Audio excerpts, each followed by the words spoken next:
Tu amor llegó calladamente. Calladamente se me fue. Pues el amor es una fuente que se nos seca de repente, sin saber cómo ni por qué.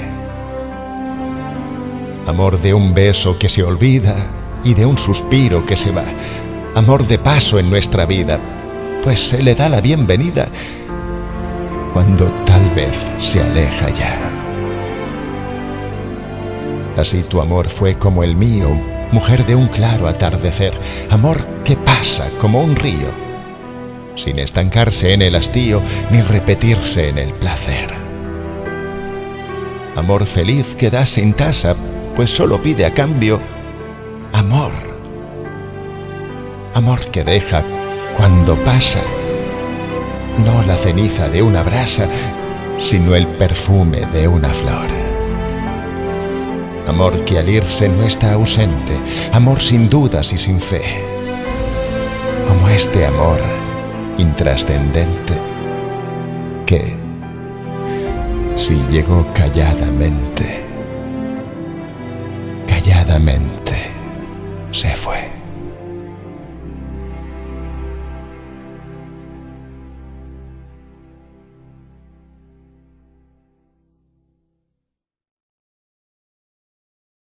Muy buenas tardes, amigos, compañeros de la Academia Norteamericana de Literatura Moderna Internacional, académicos todos. Bienvenidos a un programa más, a un episodio más de Literatura Visión. Hoy, como siempre, hemos abierto con la canción cotidiana de José Ángel Buesa y ha sido recitado por Joan Mora. Como siempre, estamos esperando el apoyo de todos ustedes y la opinión sobre el trabajo que vamos a presentar en el día de hoy.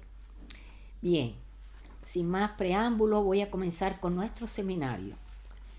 Y hoy vamos a regresar al siglo de 1900 en América, donde tuvo su crucial ruptura con el romanticismo, incorporando una nueva era, no tan existencial ni tan importante como nosotros podemos asimilar. Uno de ellos, Enrique Rodríguez Larreta, fue un escritor académico y diplomático argentino, nacido en el año de 1873. En su carrera literaria, Larreta también se destacó como coleccionista de arte e incursionó en la pintura y el cine. A lo largo de su vida mostró un gran interés por las raíces hispánicas y abogó por un regreso a ellas con su gran novela, La Gloria de Don Ramiro, la que es considerada la mejor novela del modernismo hispanoamericana y le otorgó un reconocimiento y prestigio a Larreta. Aunque su fama literaria se basa principalmente en esta obra, Larreta también escribió otras obras de interés, como sus memorias tituladas Tiempos Iluminados. Sin embargo, estas memorias se detienen al entrar en su etapa romántica diplomática. La Gloria de Don Ramiro nos transporta a la España del siglo XVII, una época marcada por la grandeza y decadencia del Imperio Español. La historia se centra en la figura de Don Ramiro, un noble español que lucha por mantener su linaje y su honor, en un contexto de crisis política y social. La novela se desarrolla en un marco histórico detallado y enriquecido por las descripciones literarias que transportan al lector a esa época. Larreta logra recrear con maestría los escenarios y viviendas de los personajes, sumergiendo al lector en una España llena de intrigas, amores prohibidos y luchas por el poder. Don Ramiro, como protagonista de la historia, representa los ideales de la nobleza, el honor a lo largo de la novela. Se enfrenta a diversos obstáculos que ponen en peligro su estatus y su legado. Su lucha por mantener su posición social y el amor que siente por una mujer comprometida hacen de La gloria de don Ramiro una historia para soñadores en sí también llena de emociones. La gloria de don Ramiro goza de una gloria cierta, pero la mayoría de la gente no saben bien en qué consiste esa gloria. Y también hay muchos lectores actuales que, tras haber abordado este libro, salen de él con una noción confusa, inexplicable y retórica. Y es que en sí la gloria de don Ramiro quedó gloriosa en su día. No fue por su trama novelesca, ni por su lengua lineada, ni convencional, ni por el mayor o menor talento narrativo de su autor, sino porque su autor había escogido allá, por el año 1902, la Ávila de 1570, como un mismo misterio inspirador. Abandonando el romántico indigenismo antiespañol que trajo la independencia hispanoamericana en el siglo XIX, y abandonando también al no menos romántico europeísmo. En París, Londres, Italia, que trajo al mismo tiempo esa independencia, este es un trabajo de suma intensidad significativa, la que sería la confrontación de estos tres libros que acabó antes de indicar el Ariel de Rodó, los cantos de Rubén y el de el don Ramiro de Larreta. El propio Larreta confesó que al llegar a Ávila en 1902 le pareció que había sido ungido por una inspiración misteriosa. Esa inspiración misteriosa no fue otra que la expresada por las reglas más tarde en un proverbio problemático. Y dice, y cito, bendita sea la rama que al trompo sale. Esa rama era su novela, su inspiración, su savia. Ese tronco era Ávila, era España, era la vuelta de Argentina y de América a su genuidad paterna, a su genio originador. El hoy español, las consecuencias de aquella inspiración argentina en 1902, encarnaron ya en efectos políticos y pronto los tendrían históricos. La novela hispanoamericana apareció tardíamente con el anónimo de Lazarillo de Ciegos Caminantes en 1773 y sobre todo con el Periquillo Sarmiento en 1816 del mexicano Lizardi. Hasta entonces y durante la época colonial, entre los siglos XVI y XVII, solo unos reflejos de una novelística española y prohibiciones de entrar en las novelas como lectura peligrosa. Ya el Periquillo Sarmiento, así como otra novela de Lizardi, revelaron junto al influjo hispánico de Cervantes de la picaresca un conato de insurgente liberal que aparecía en el yo romántico y que, como en la península y como la fuerza aún tomó las dos direcciones esenciales hacia una libertad colectiva y una libertad egolátrica. La gloria de don Ramiro es una novela histórica escrita por Enrique Rodríguez Larreta, reconocido como uno de los representantes del modernismo en la literatura hispanoamericana. Al ser publicada en 1908, esta obra ha sido considerada una reconstrucción histórica y literaria de la España del siglo XVII. Pero hablemos ahora de un poquito sobre lo que es La gloria de don Ramiro como novela en sí. La gloria de don Ramiro nos transporta a la España del siglo XVII, una época marcada por la grandeza y decadencia del Imperio español. La historia se centra en la figura de don Ramiro, un noble español que lucha por mantener su linaje y su honor en un contexto de crisis y política social. La novela se desarrolla en un marco histórico detallado y enriquecido con descripciones literarias que transportan al lector a esa época. Larreta logra crear una maestría con grandes escenarios y las vivencias de los personajes, sumergiendo al lector en una España llena de intrigas, amores prohibidos y luchas por el poder. Don Ramiro, como protagonista de la historia, representa los ideales de la nobleza y el honor. A lo largo de la novela se enfrentan diversos obstáculos que ponen en peligro su estatus y su legado. Su lucha por mantener su posición social y el amor que siente por una mujer comprometida hacen de la gloria de Don Ramiro una historia apasionante y llena de emociones. Además, la novela de Larreta destaca por su cuidada reconstrucción histórica y literaria a través de una prosa detallada y descriptiva. El autor logra recrear los escenarios y las emociones de una época marcada por la grandeza y la decadencia del Imperio Español.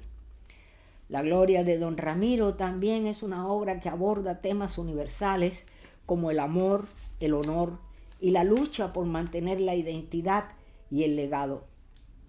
Estos temas, combinados con una trama histórica, hacen de esta novela una lectura imprescindible para los amantes de la literatura y la historia. La importancia de esta obra radica en su capacidad para abordar temas universales como el amor y el honor, y la lucha por mantener la identidad y el legado. Además, es una lectura imprescindible para los amantes de la literatura y la historia que deseen adentrarse en la España del siglo XVII y vivir las emociones de sus personajes. También habla de un Ramiro que forcejeaba en el mundo de contrastes. Es noble y fue educado en un ambiente español castizo, pero se siente fuertemente atraído por el mundo de los moros que viven en los alrededores de Ávila. Algunas veces es religioso y otras veces es soldado, pero siempre disfruta los placeres mundanos y se recoge en oraciones y arrepentimientos a través de antítesis, tensiones que el personaje afronta ante los problemas a modo de prueba que le van purificando interiormente hasta alcanzar la última gloria, su verdadera gloria. El origen de Don Ramiro está envuelto en misterio. Hay un algo oscuro en su nacimiento. A primera vista, se trata de un huérfano, pues hasta cierto punto de la narrativa no existe referencia ninguna a la figura paterna. Sabemos que en la mitología universal abundan las referencias a la opacidad y abandono del héroe, pese a que tiene madre y abuelo. Ramiro no deja de ser un huérfano porque se siente como si lo fuese. Ramiro es el fruto del amor entre una mujer de familia ilustre y un moro, cuya raza es rechazada en la España cristiana. A su vez, Ramiro conoce y desea el amor de Aixa, pero rehúye el ambiente morisco por ser un representante de la ideología cristiana.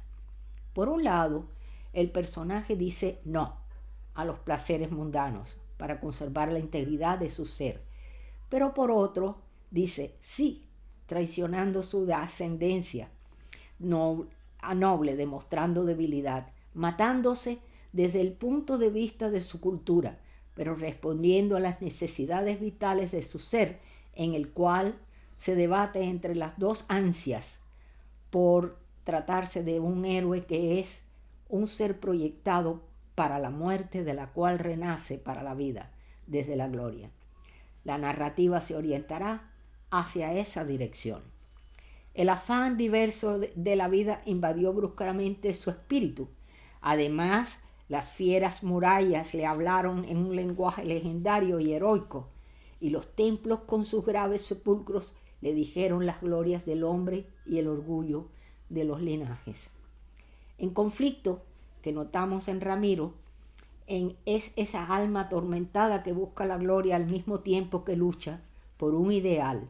Se debe principalmente a las influencias del primer preceptor, aparte de su inclinación natural por la vida heroica, por haberse enterado de la gloria de sus antepasados y por haber oído las historias y lecciones de Medrano, por haber leído libros de caballería que se le imponen otros valores que son los espirituales. De ahí proviene el conflicto que se debate don Ramiro durante toda su vida y carece de fuerza de voluntad para optar por uno de los dos mundos. La elección del preceptor era la siguiente: buscaba siempre inculcar el desprecio del mundo y poseía para ello, como pocos, la elocuencia del ascetismo. Cuando hablaba de las glorias terrenas y de nuestro breve paso por un día mundanal, su discurso, lleno de monástica ironía, se instalaba en el ser como un frígido narcótico adormeciendo las ansias. La tercera etapa de la vida del héroe empieza cuando le imponen la realización de alguna hazaña heroica en la que debe demostrar sus valores. A Ramiro le toca espiar y penetrar en el mundo de los moros hasta hacer una investigación. El orgullo de su misión estaba en buscar a unos conspiradores moros, pero en realidad lo que buscaba era su propia gloria. La gloria de don Ramiro, la ausencia de voluntad, reclamada por Amado Alonso, tal vez el prenuncio del antihéroe de la novela contemporánea. Si la red hubiese seguido todas las características del héroe tradicional, la gloria de don Ramiro no pasaría de ser una buena novela histórica, en prosa modernista, pero la inserción del héroe en el ambiente rico y colorido de la España del siglo XVII se debe principalmente a la preocupación estética del modernismo hispanoamericano. La modernidad de la obra, publicada en 1908, reside en la creación de un héroe cuyas características se aproximan a las de un antihéroe. Al proceder a una lectura más profunda, podemos observar que esas dos características se aglutinan en esta novela y revelan la propia condición humana, es decir, la lucha del hombre oprimido por la dialéctica del ser y no ser en la búsqueda del absoluto. Con este breve análisis pretendemos estudiar la trayectoria de un héroe que revela su propia condición humana, o ceja en la lucha oprimido por la dialéctica del ser, no ser.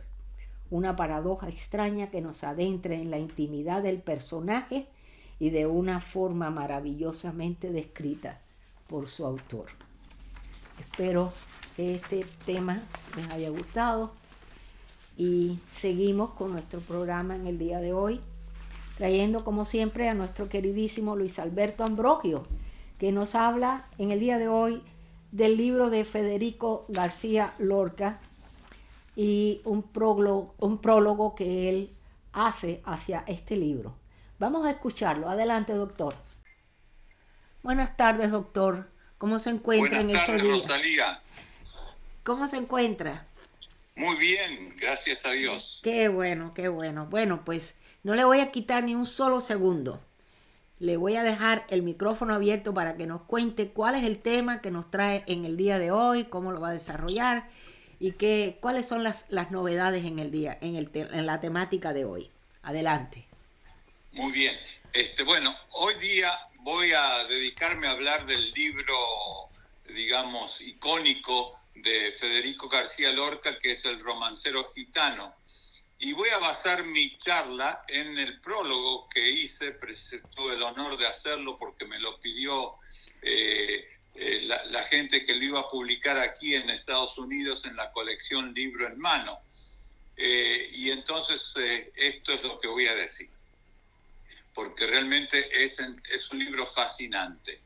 Desde ya la figura de García Lorca es una de las más destacadas y famosas de la literatura, no solo en España, sino en todo el universo literario. Su obra e influencia no se limita a su creación poética, sino también que abarca piezas teatrales como La casa de Bernarda Alba, y su militancia cultural con la rebeldía de su vida, desconstruyendo las estéticas tradicionales, las pinturas del realismo y ciertas normativas sexuales y las corrientes sociopolíticas con cambios revolucionarios. Pablo Neruda, refiriéndose a García Lorca, escribió que desde Lope de Vega no se ha conocido en lengua española una seducción popular tan inmensa dirigida a un poeta como la dirigida a García Lorca. Y bueno, su poesía ha sido traducida a muchísimos idiomas y continúa presente conquistando el paso del tiempo y los caprichos de la moda, a lo que se acopla, por supuesto, también la relevancia de sus viajes por las Américas, porque él tuvo especialmente su estadía en Nueva York donde compuso Poeta en Nueva York, que él mismo afirma debería haberse titulado Nueva York en un poeta, porque encarna y proclama su experiencia del país estadounidense con la energía y frustración de una voz crítica contra la civilización capitalista al servicio de oprimidos y marginados, con la complicidad del fantasma del tiempo, la naturaleza, la muerte, el amor pansexual, tal cual lo desarrolla en su obra a Walt Whitman en esa obra en particular. Lorca formó parte de la así llamada impactante generación del 27, compuesta por un grupo de escritores importantísimos, caracterizada por su inclinación a los movimientos estéticos vanguardistas, pero sin rechazar la literatura que los precedió, de la cual heredaron formas típicas, una síntesis temática y formal de la lírica popular. Romancero y cancionero tradicional, la poesía árabe, y de la culta o alta, Góngora, cuya presencia por su sentido innovador fue significativa, la de Quevedo, Zorrilla, Duque de Rivas, Juan Ramón Jiménez, Béccar, Antonio Machado, etc. En este contexto, el romancero gitano, que escribió Lorca en su primera época poética entre los años 1924 y 27, fue publicado en el año 1928 en la editorial Revista de Occidente con gran éxito y se constituyó una de las obras más fulminantes de su tiempo, porque conjura con la perfección de un mago tradición, popularismo y vanguardia, inspirado en su vivencia de la herencia mora, el folclore, la naturaleza de su geografía agreste y sus negaciones. En él fundamentalmente hermanado gitaniza el universo y canta con un tono de lamento amoroso a una raza marginada y perseguida, a su cultura, a su estilo de vida y costumbres, ilustrando su destino trágico, porque más allá de los gitanos son protagonistas, antagonistas y agonistas los personajes únicos de la pena negra, que es la muerte, violencia, marginalización y el amor conflictuado. Incluso para el mismo Lorca, como él mismo lo expresa en su conferencia recital del libro, el romancero gitano implica ser, y cito, su obra más popular, que indudablemente tiene más unidad y es donde mi rostro poético aparece por primera vez con personalidad propia. Muy bien. Podría seguir hablando muchísimo y citándolo, por supuesto, a Lorca en sus presentaciones porque es muy significativa, pero voy a tratar de reflejar, digamos, este libro en su mayoría está compuesto de octosílabos con rimas razonantes, la presencia ocasional de coplas y otras sorpresas, trisílabos, tetrasílabos, heptasílabos, hexasílabos, pentasílabos, endecasílabos. La popularidad de los romances de Lorca, que escribía desde 1919, y la de este poemario, uno de los más vendidos, de sus libros más vendidos, se debe a que Lorca los recitaba y publicaba en revistas por todos lados. Algunos algunos de sus amigos tuvieron algunas críticas, pero muy discutibles con respecto a este libro. Pero no voy a citar esas partes porque quiero acá hablar de las cosas importantes y positivas del libro. Se ha dividido el romancero de varias maneras según los tópicos, personajes, características estéticas. El primer bloque de poemas del 1 al 7 se caracteriza por su lirismo, con una presencia predominante de mujeres, mientras que la segunda parte, del romance 11 al 18, el libro consta de 18 romances, se ha clasificado como épica y protagonizada por hombres dentro de un proceso peculiar de transfiguración poética en complicidad con las fuerzas cósmicas, como la luna, el viento y otros elementos.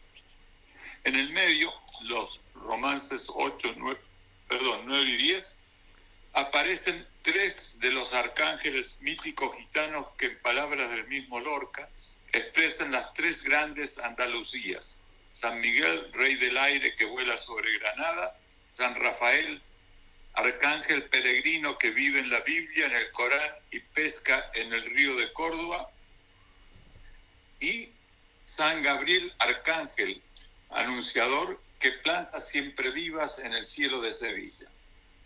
En los romances del 1 al 15 se hace alusión directa a los gitanos y trata, como dije antes, temas como la muerte y sobre todo la mujer. Además, encontramos poetas directamente dirigidos a Granada, Sevilla y Córdoba. En los romances del 16 al 18, García Lorca prefiere hacer mención de una serie de personajes y hechos históricos. Con ello, la temática principal de la obra en cierto sentido se distorsiona y se distancia de lo tratado anteriormente con estos 3 últimos poemas. El simbolismo de la obra contiene gran cantidad de símbolos, verdad que y enfatícese la diferencia entre símbolo y metáfora, también muy recurrente en Lorca.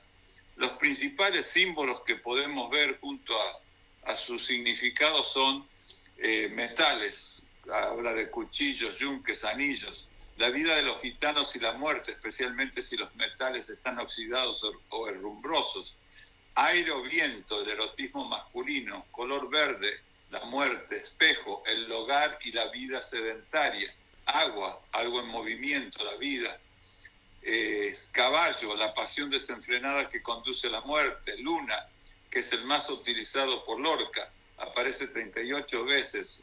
Es un simbolismo que depende mucho de cómo aparezca.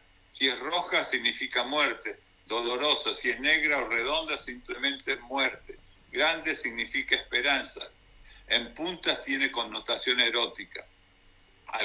El alcohol, la negatividad; leche, lo natural; mujer, erotismo;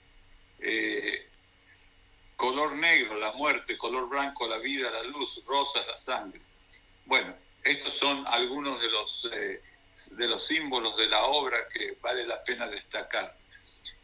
Como dije, son 18 poemas y voy a leer los títulos por el tiempo que tenemos, que es muy poco, y luego voy a leer algunas estrofas de los 3 primeros romances. Los poemas incluidos en este romancero son: primero, Romance de la Luna, Luna, dedicado a Conchita García Lorca; segundo, Preciosa y el aire, dedicado a Dámaso Alonso; tercero, Reyerta, dedicado a Rafael Méndez; cuarto, Romance Sonámbulo, dedicado a Gloria Giner y Fernando de los Ríos; quinto, La monja gitana, dedicado a José Moreno Villa; sexto, La casada infiel, dedicado a Lidia Cabrera y a su negrita; séptimo, Romance de la pena negra, dedicado a José Navarro Pardo; octavo, San Miguel, Granada, dedicado a Diego Buijas Dalmao; noveno, San Miguel, Córdoba, dedicado a Juan Izquierdo Croceles;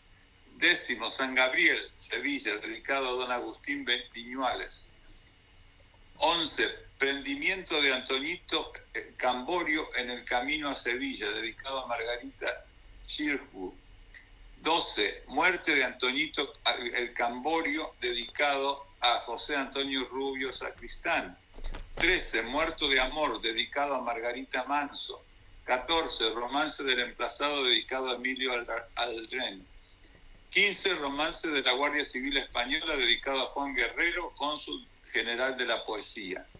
Y estos son, lo que estoy leyendo son los títulos que él mismo y la dedicación que él mismo hace en sus romances. Los 3 últimos romances son históricos.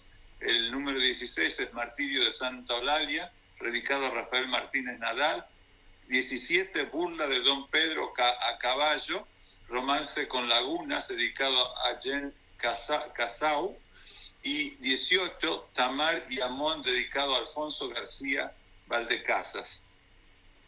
Bueno, para acabar voy a compartir, porque como digo, podría hablar una hora más basado en este prólogo, pero voy a compartir algunas estrofas de los 3 primeros poemas. El primer romance es Romance de la Luna Luna, dedicado a Conchita García Lorca, y dice así las primeras estrofas. La luna vino a la fragua con su polizón de nardos. El niño la mira, el niño la está mirando. En el aire conmovido mueve la luna sus brazos y enseña, lúbrica y pura, sus senos de duro estaño. Huye luna, luna, luna, si vinieran los gitanos harían con tu corazón collares y anillos blancos. Niño, déjame que baile, cuando vengan los gitanos te encontrarán sobre el yunque con los ojillos cerrados. Huye luna, luna, luna, que ya siendo sus caballos, niño, déjame, no pises mi blancor almidonado. Bueno, esta es la primera estrofa del romance, el primer romance. El segundo romance, que se titula Preciosa y el aire, que está dedicado al famosísimo poeta también Dámaso Alonso, y dice así: su luna de pergamino preciosa tocando viene por un anfibio sendero de cristales y laureles. El silencio sin estrellas, huyendo del sonsonete, cae donde el mar bate y canta. Su noche llena de peces, en los picos de la sierra, los carabineros duermen, guardando las blancas torres donde viven los ingleses. Y los gitanos del agua levantan por distraerse glorietas de caracoles y ramas de pino verde. Su luna de pergamino preciosa tocando viene, al verla se ha levantado el viento que nunca duerme. San Cristóbal desnudo, lleno de lenguas celestes, mira a la niña tocando una dulce gaita ausente. Niña, deja que levante tu vestido para verte. Bueno, es preciosa la lírica y por supuesto la vitalidad de toda ella, por supuesto siempre con su alusión a la cultura gitana. Y el tercer poema, que es Reyerta, dedicado a Rafael Méndez, dice: en la mitad del barranco las navajas de Albacete, bellas de sangre contraria, relucen como los peces. Una dura luz del naipe recorta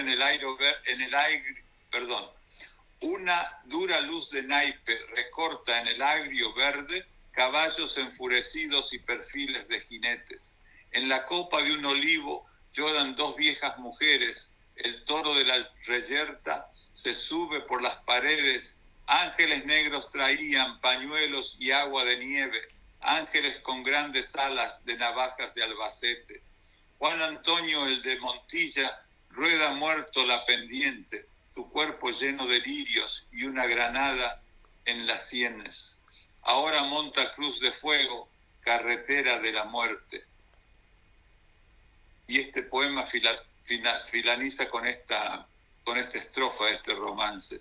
La tarde loca de higueras y de rumores calientes cae desmayada en los muslos heridos de los jinetes. Y ángeles negros volaban por el aire del poniente, ángeles de largas trenzas y corazones de aceite.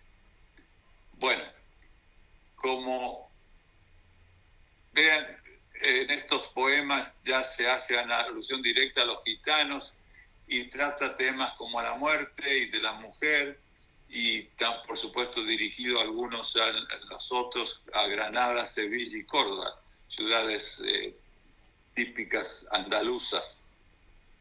Y los romances del 16 al 18, como dijo García Lorca, prefiere hacer mención de una serie de personajes y hechos históricos, como lo dije anteriormente. Bueno, esta brevísima exposición por lo menos nos da una idea del valor de esta gran obra que es El romancero gitano del gran poeta universal Federico García Lorca. Muchísimas gracias y espero que hayan disfrutado este rápido recorrido de este gran libro, El romancero gitano. Bueno, Muchísimas gracias por esa exposición, excelente. Y bueno, le dejamos hasta la próxima vez. Bueno, muy bien, muchísimas gracias, Rosalía.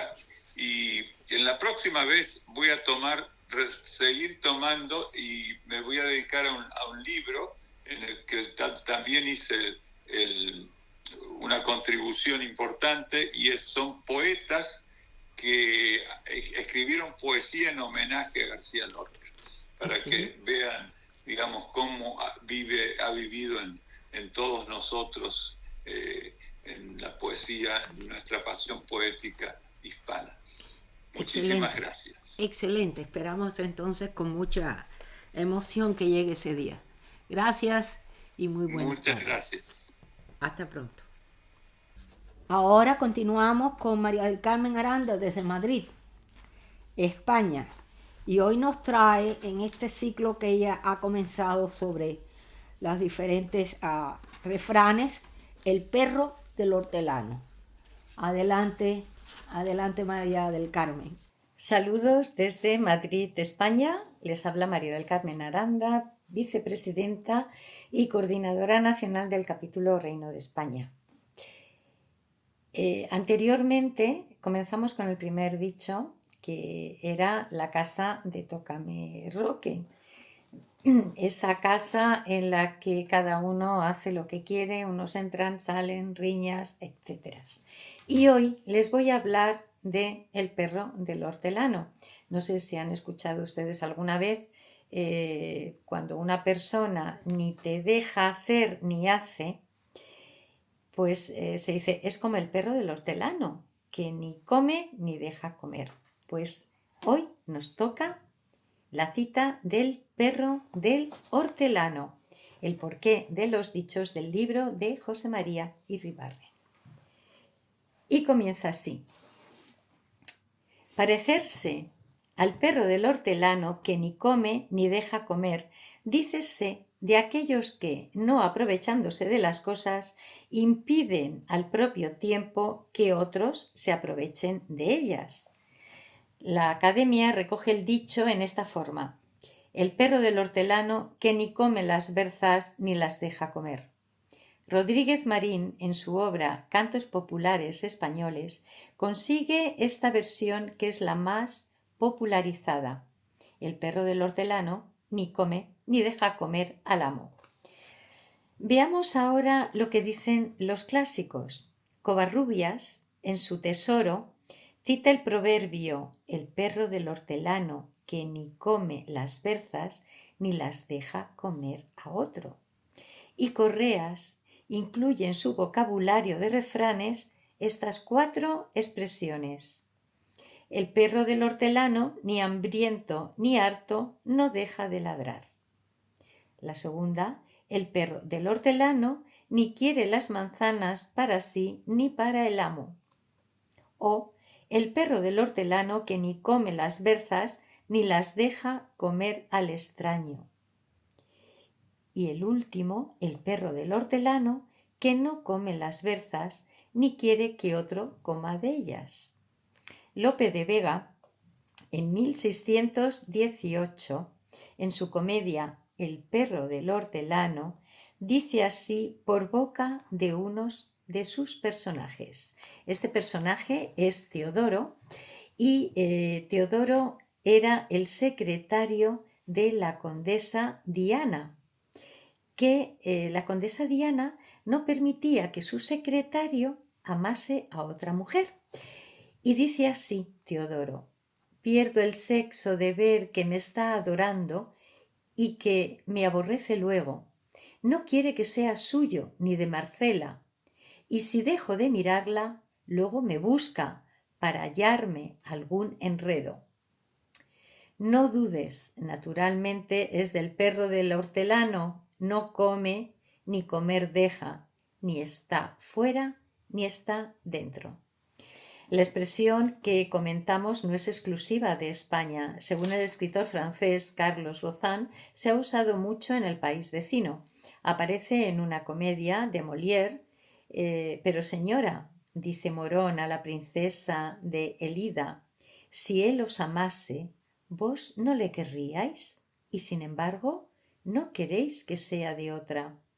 Eso es hacer exactamente lo del perro del hortelano. Pues bien, en Francia este perro del hortelano es propiamente el que no come coles y no quiere que los demás las coman. En fin, espero que les haya gustado este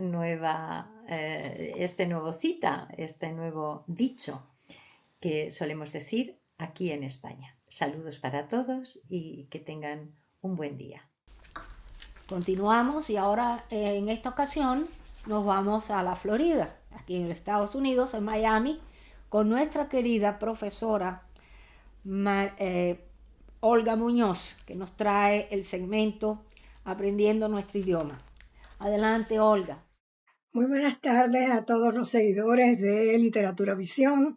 De nuevo continuamos con Aprendiendo nuestro idioma, un espacio que renueva conceptos aprendidos para que continúen siendo parte de nuestra biblioteca de palabras, el vocabulario que nos enriquece.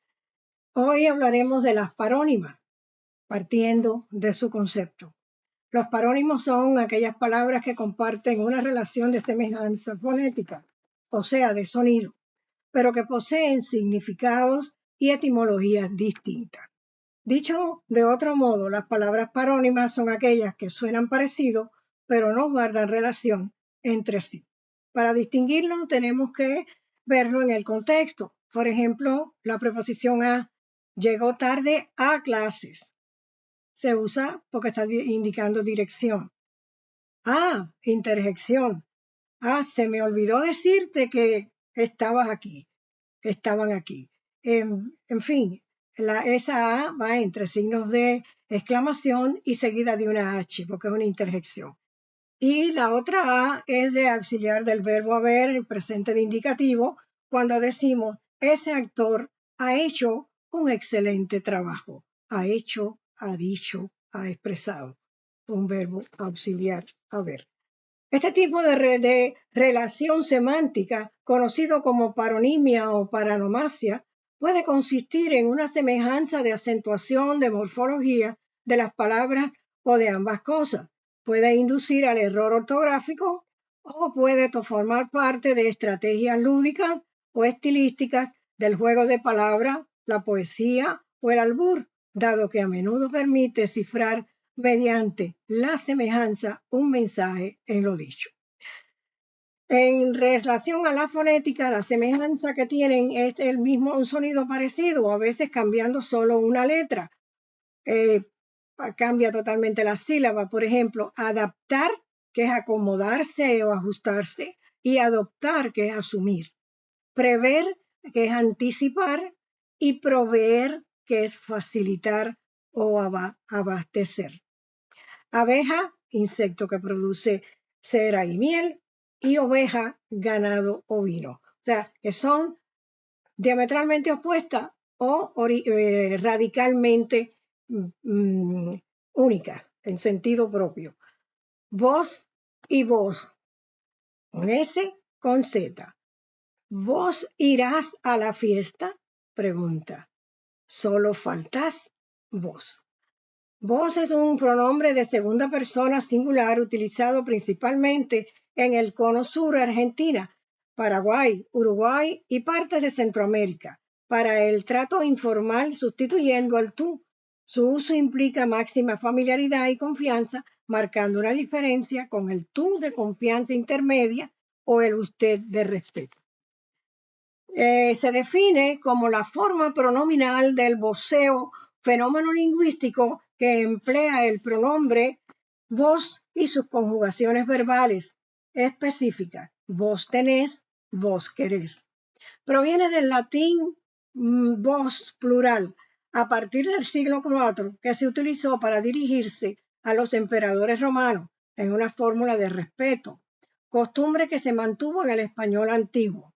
En su evolución se usaba haciendo reverencia a las personas de alta dignidad, clase alta, incluso en singular, con verbos en segunda persona de plural. Vos vendrás. Aún en los siglos XIII y XIV se mantiene la costumbre del tratamiento de tú y vos, vos para las clases apreciadas y tú para las clases sociales inferiores.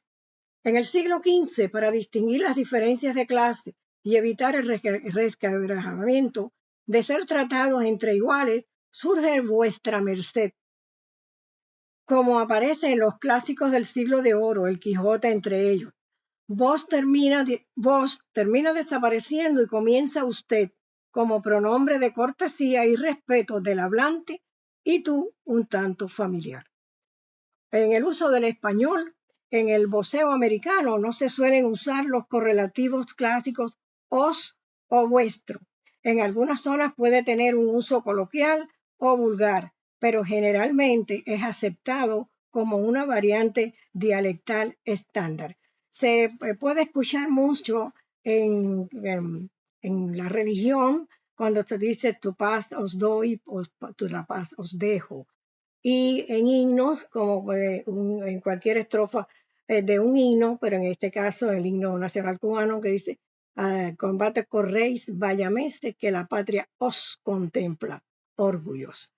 En fin, que tenemos una historia que contar con el vocablo voz. Voz con Z. El intérprete perdió la voz. Nombre femenino con el artículo la. Sonido producido por la vibración de las cuerdas vocales. Timbre o intensidad de la voz. Es un sonido que forman algunas cosas inanimadas.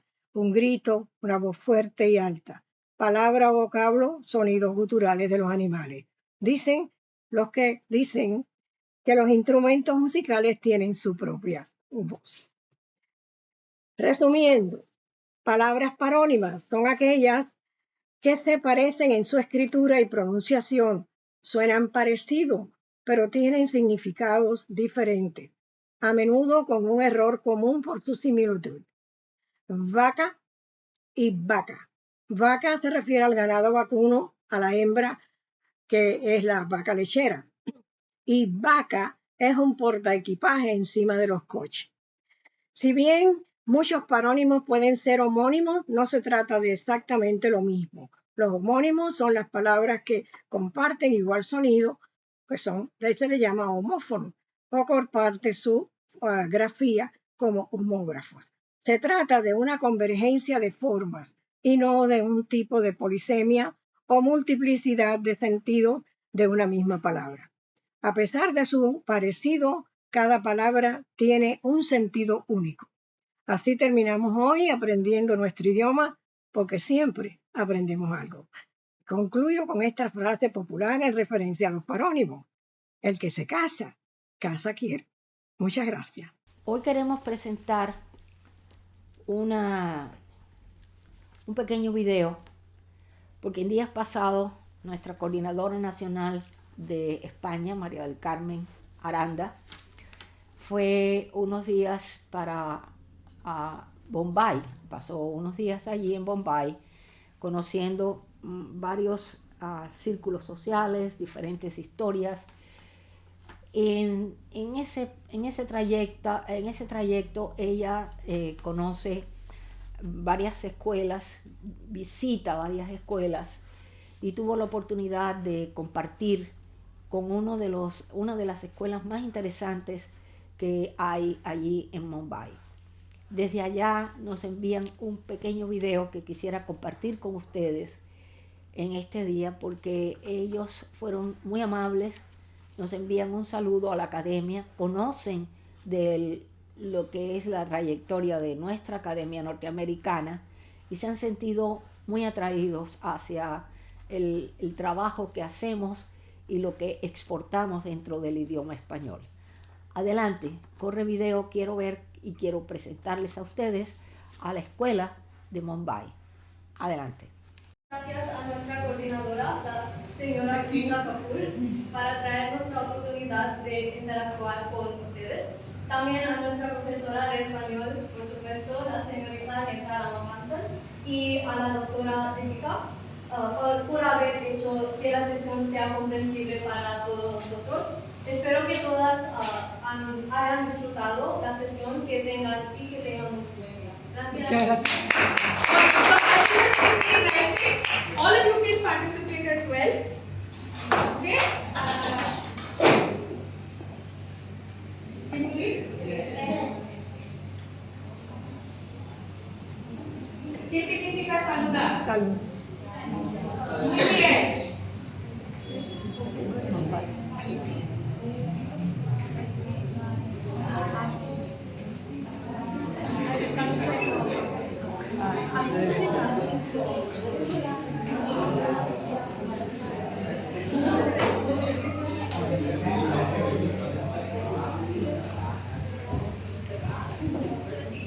Her name is la doctora Rosalía de la Soledad.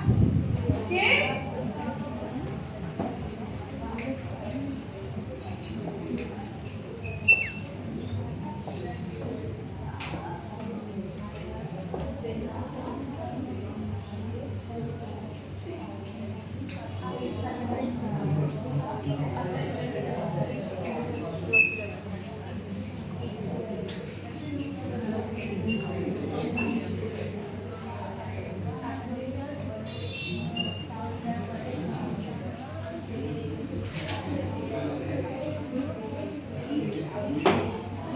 Van a realizar un saludo desde Mumbai a la doctora Rosalía de la Soledad y a todo el equipo. Shall we practice it once? Okay. 3, 2, 1.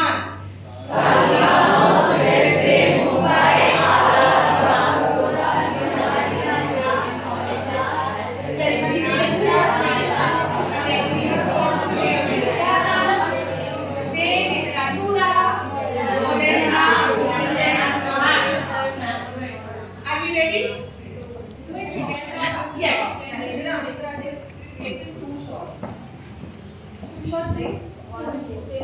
Ahora quisiera presentarles también un saludo que nos envían desde Tunisia. Nuestro querido Basilio Rodríguez Cañada, embajador cultural y también miembro del capítulo de Madrid en España. Y nuestra querida Beatriz Saavedra, que nos dan un saludo desde Tunisia. Adelante. Un saludo muy especial para doña Rosalía de la Soledad, presidenta de la Academia Norteamericana de Literatura Moderna Internacional. Somos Beatriz Saavedra, la presidenta del nuevo capítulo de la Ciudad de México. y Basilio Rodríguez Cañada, que pertenece al capítulo de España y también soy embajador cultural de nuestra academia. Bueno, pues es un gusto mandar este saludo desde la ciudad de Túnez. Hemos venido aquí con muchas actividades en la Universidad de Manouba y bueno, hemos recibido reconocimientos por parte del rector de la universidad, así como nuestra participación en las jornadas dentro de la universidad. Efectivamente, junto con el profesor Ridamani, miembro también de nuestra academia, hemos desarrollado una serie de actividades y presentaciones. Siempre nos acordamos de nuestros colegas y amigos de la academia y esperamos verles muy pronto. Un saludo muy especial desde la ciudad de Túnez. Hasta luego. Ahora presentamos, como siempre, el video de Alba Learning y sus libros, audiolibros, que presenta ella, como siempre, en nuestro programa. Adelante, corre video. Buenos días a todos, estimados amigos de Literatura Visión. Quiero aprovechar la oportunidad que me brindan para invitarles a visitar nuestra biblioteca, en la que encontrarán libros y audiolibros de las más variadas temáticas y autores de todas las épocas y nacionalidades. Les ofrecemos poesía, ensayo, cuentos, novelas, todo lo que pensamos puede gustar a nuestros lectores y atraerlos para hacerles amar la lectura. Ese es nuestro único objetivo, el promover el amor por los libros y el respeto por los autores, muchos de los cuales casi han pasado al olvido, y son precisamente esos los que nosotros queremos rescatar para que los miles de lectores que nos visitan a diario puedan disfrutar de la belleza de sus obras. Cervantes, con su Don Quijote de la Mancha y las novelas ejemplares, Jorge Isaacs, con su novela María, Gustavo Adolfo Bécquer, con las rimas y leyendas, Santa Teresa de Jesús y cientos de autores más, le esperan en nuestra página. Muchas gracias. Saludos y mis respetos desde España. Ahora ya estamos llegando a los finales de este programa y queremos hacer una presentación muy interesante porque en días pasados hicimos un comentario sobre el nuevo capítulo que abriríamos en México, la Ciudad de México, y hablamos sobre cómo se estaba construyendo esta directiva y cuántos trabajos íbamos a comenzar a hacer. Hemos estado tratando con ellos, pero ahora hemos recibido ya la entrega de los certificados que se le ha dado a cada uno de ellos. En esta forma hemos formalizado este capítulo del cual nos sentimos muy contentos porque aparentemente vamos a traer un gran trabajo entre ellos y la Academia Norteamericana. Bien, aquí está en este video de apertura del capítulo, dirigido por la doctora Beatriz Saavedra Castellum, presidente general. También está Carlos Martínez Plata como secretario del capítulo, Oscar Manuel Quesada como miembro asociado y Erlindo Velázquez, miembro también asociado. Falta aquí el vicepresidente, pero no pudo tener la oportunidad de hacer este video, pero ahora queremos compartir con ustedes para que nos den su opinión de este nuevo capítulo que la Academia ha tenido la oportunidad y el honor de abrir en la Ciudad de México. Adelante, queremos compartirlo. Adelante video, y así terminamos en el día de hoy este capítulo. Espero les haya gustado. Como siempre, vamos por más.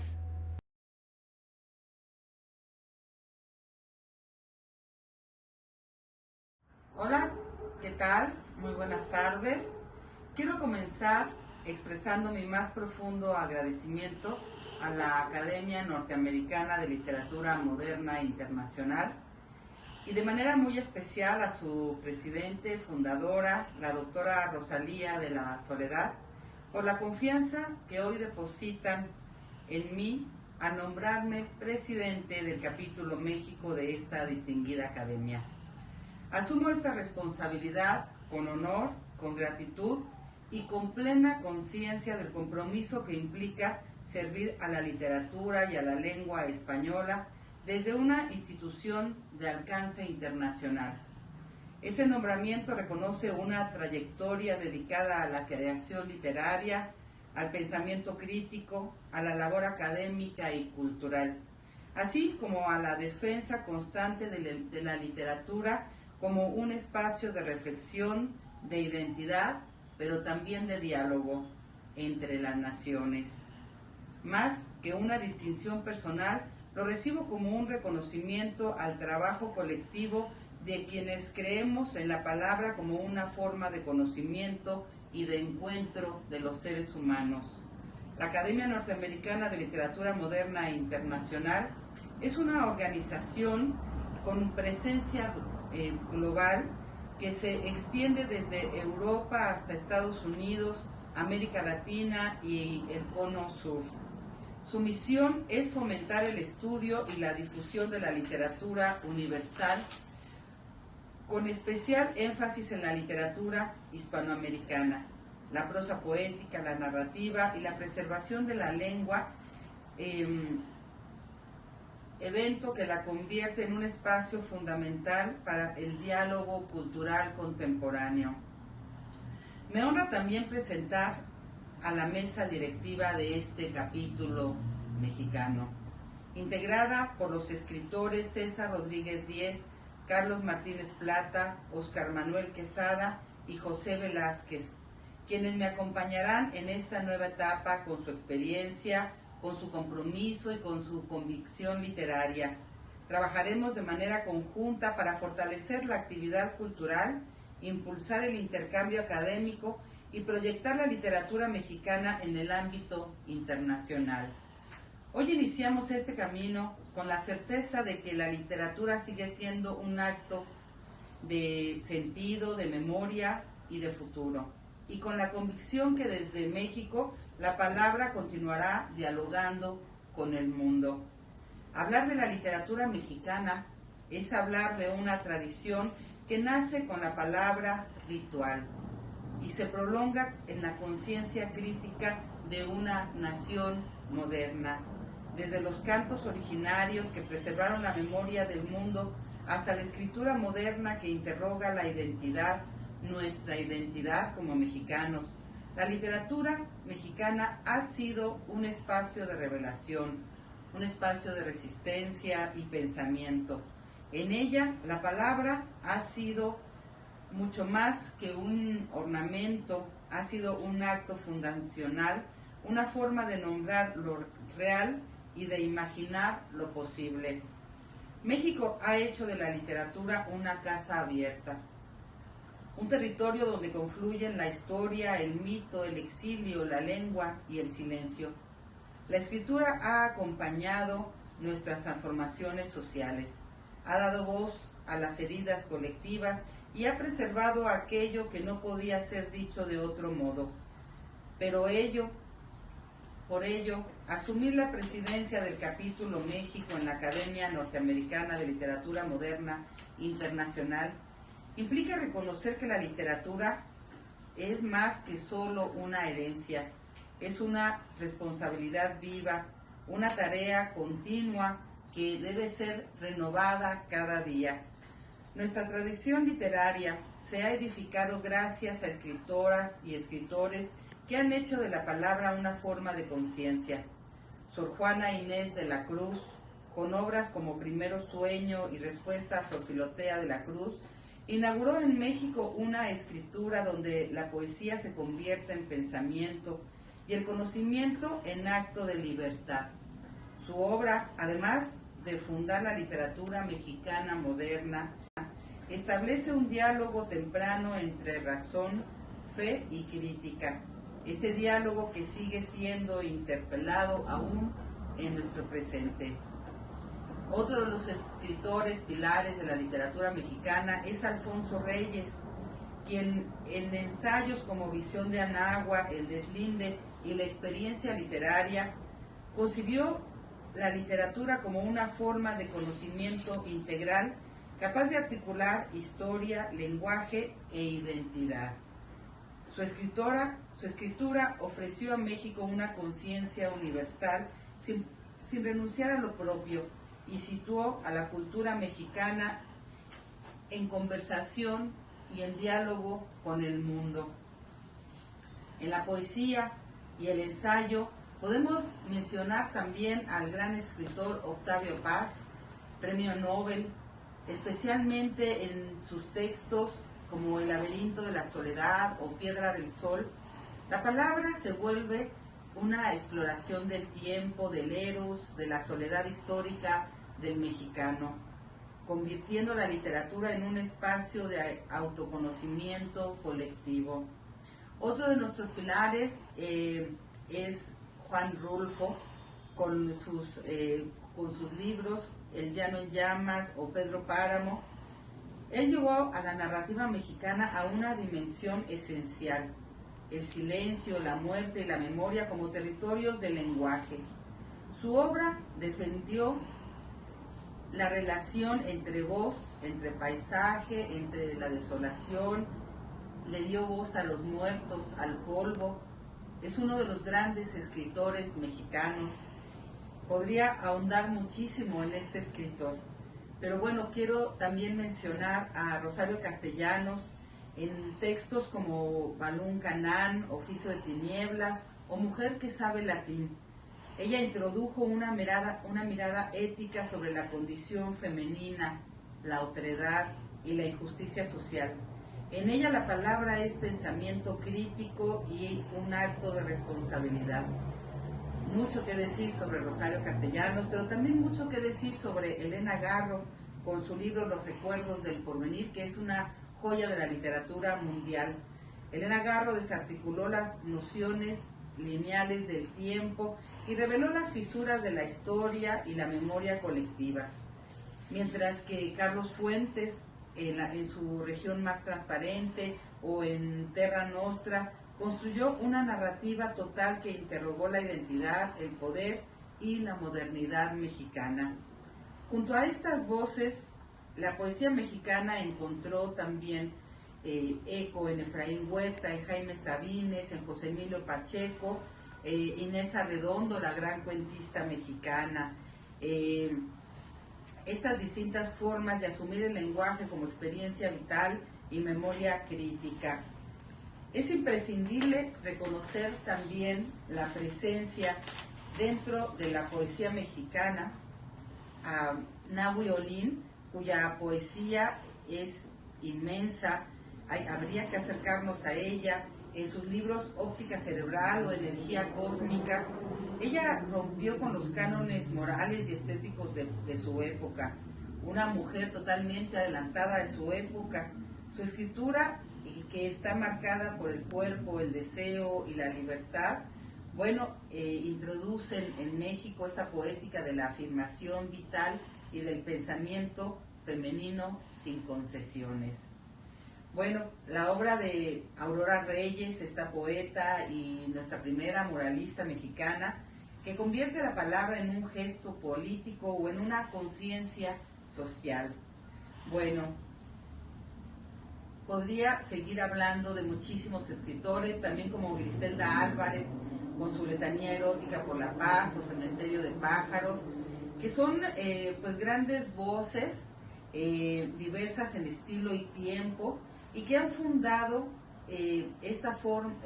han dado una forma a la literatura. Esta literatura que no simplemente se escribe, sino que se piensa a través de ella al país, que lo interroga y lo revela. En ellas las palabras son memoria, crítica y horizonte. Son una herencia viva que continúa dialogando con nuestro presente y proyectándose hacia el porvenir. Hoy, la literatura mexicana continúa viva en las nuevas generaciones que escriben desde la pluralidad, la memoria, el cuerpo y el pensamiento, dando esa vitalidad a la lengua. Desde este capítulo México de la Academia Norteamericana de Literatura Moderna e Internacional, asumimos entonces el compromiso de acompañar, difundir y proyectar estas voces, todas las voces, de tender puentes entre tradiciones y geografías y de afirmar que la literatura sigue siendo un acto de sentido en un mundo fragmentado.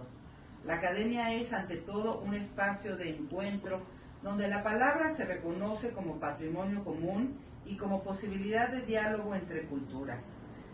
Dar la bienvenida a este capítulo México es afirmar que la literatura sigue siendo un lugar de pensamiento, pero también un lugar de libertad, de futuro, y que desde México continuaremos defendiendo la lengua, la creación y la imaginación como formas esenciales de nuestra humanidad. Muchas gracias. ¿Qué tal? Buenas noches. Muchas gracias por acompañarnos el día de hoy. Y estoy muy contenta de haber recibido mi nombramiento como presidente del capítulo de la Ciudad de México de la Academia Norteamericana de Literatura Moderna Internacional. Para mí es un gusto, es un honor el poder pertenecer a esta academia en calidad de presidente del capítulo de la Ciudad de México. Y yo soy escritora, soy académica, tengo 30 libros publicados, muchos de ellos traducidos en más de 10 idiomas.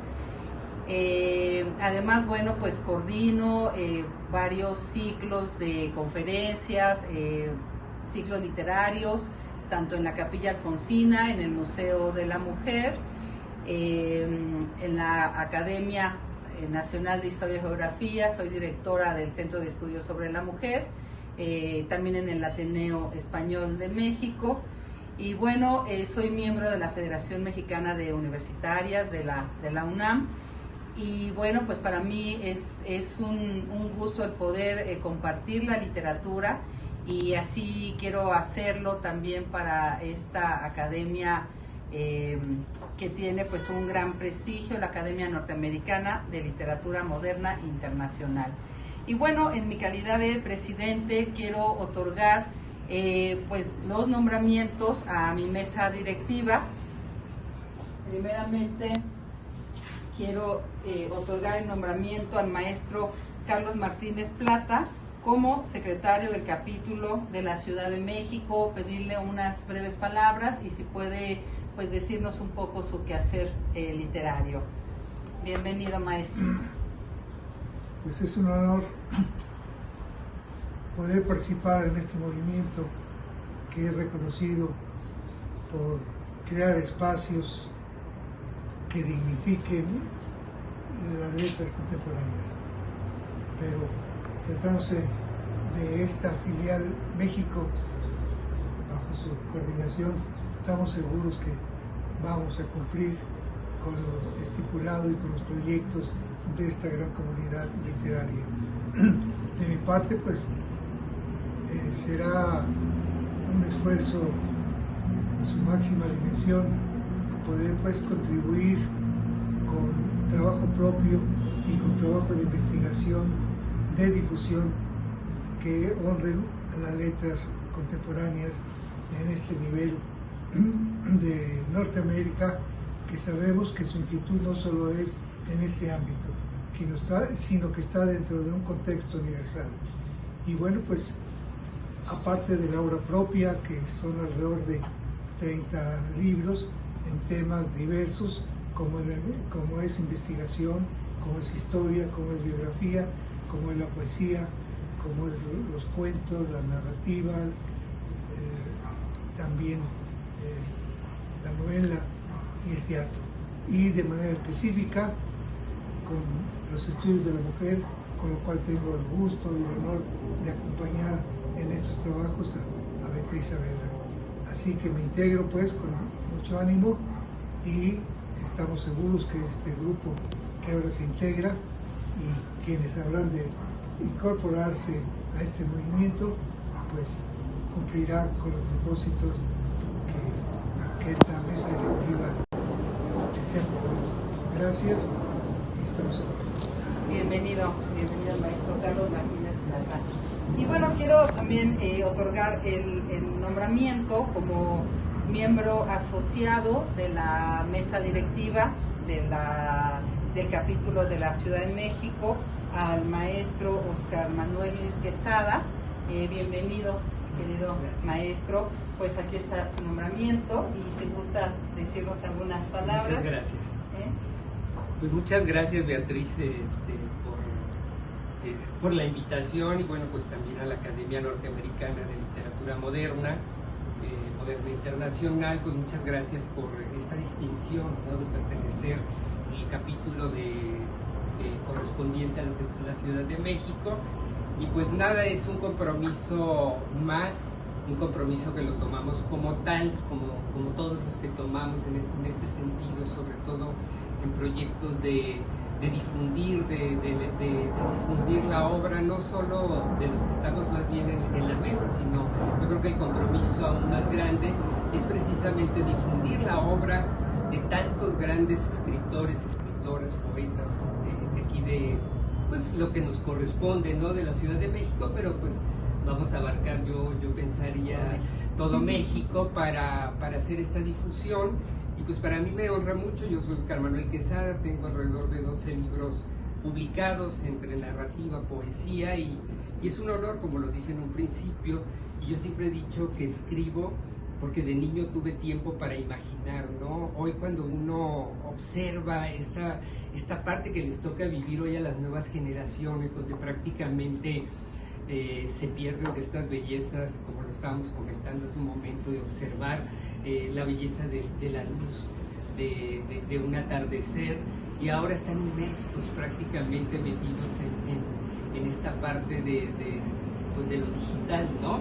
Que no te permites, que ya cuando menos pienses, pues te levantaste y es oscuridad prácticamente siempre, ¿no? Claro, hay otras maneras, yo creo que ellos encontrarán, estas nuevas generaciones, de encontrar esas posibilidades de inspiración para escribir, para expresar, pero también es un compromiso nuestro, ¿no? El que no somos viejos, somos todavía gente con una capacidad joven para hacer hincapié a esta parte de la belleza, no solo de la literatura, sino de las disciplinas, de las artes, y obvio que lo vamos a enfocar a esta parte de la literatura, ¿no? Este rescate de que tengan esa posibilidad de contemplar, simplemente te sientas y ves un atardecer, ves la luz, y es un punto de partida para muchas cosas, sobre todo para la inspiración y para escribir.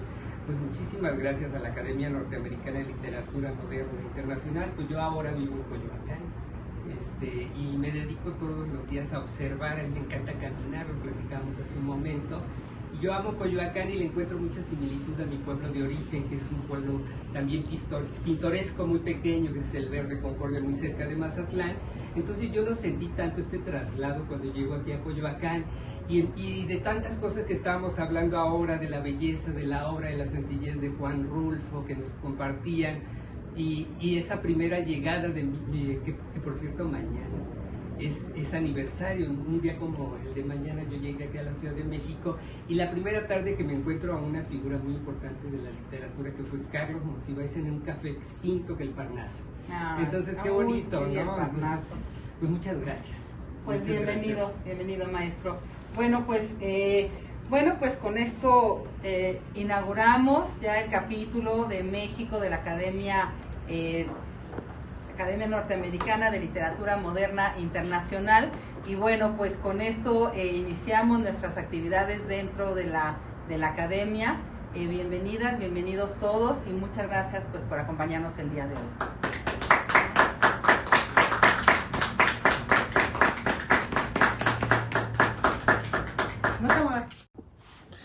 Hola, ¿qué tal amigos? Soy escritor, soy César Rodríguez, y quiero compartirles que el día de ayer se inauguró el capítulo México de la Academia Norteamericana de Literatura Moderna Internacional. Me hicieron llegar este reconocimiento, el cual agradezco mucho ser parte de la mesa directiva junto con su presidenta Beatriz Saavedra Gastelum, y agradezco a todos los miembros de la Academia. Para nosotros es una oportunidad de poder continuar lo que hemos estado haciendo durante mucho tiempo en la promoción cultural, en la edición de libros, en la promoción de autores con sus traducciones a otros idiomas, y el poder llegar a más lugares en todo el mundo nos da muchísimo gusto, porque es así como creemos que es la cultura universal. Entonces, muchas gracias, y estamos aquí para trabajar. Muy buenas tardes.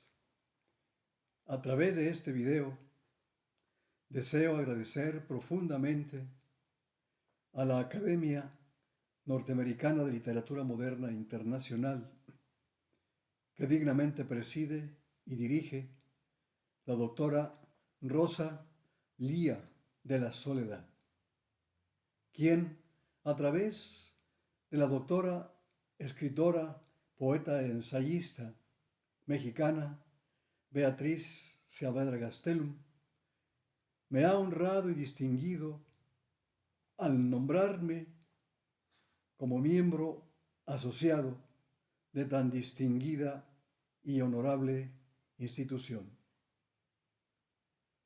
Quiero manifestar también que a partir de esta fecha me manifiesto totalmente a disposición de las actividades que tenga que realizar en pro de mejorar las actividades literarias y culturales en general de dicha academia. Me gusta el trabajo, la doctora bien lo sabe, y ya nos conocemos de algún buen tiempo, y hemos coincidido en diferentes actividades nacionales e internacionales, y hemos convivido de manera sustancial haciendo cada uno sus actividades. Aprecio mucho a la doctora Saavedra, la admiro mucho, le hemos aprendido mucho, muchos compañeros, y seguiremos haciéndolo. Y al ser dirigidos por ellas, estamos seguros que los resultados van a ser satisfactorios en cada momento de actividad. Por todo ello, me felicito de pertenecer desde ahora a esta noble y distinguida academia. Vaya para todos ustedes mi reconocimiento y reiterada mi gratitud. Buenas tardes y estamos a la orden.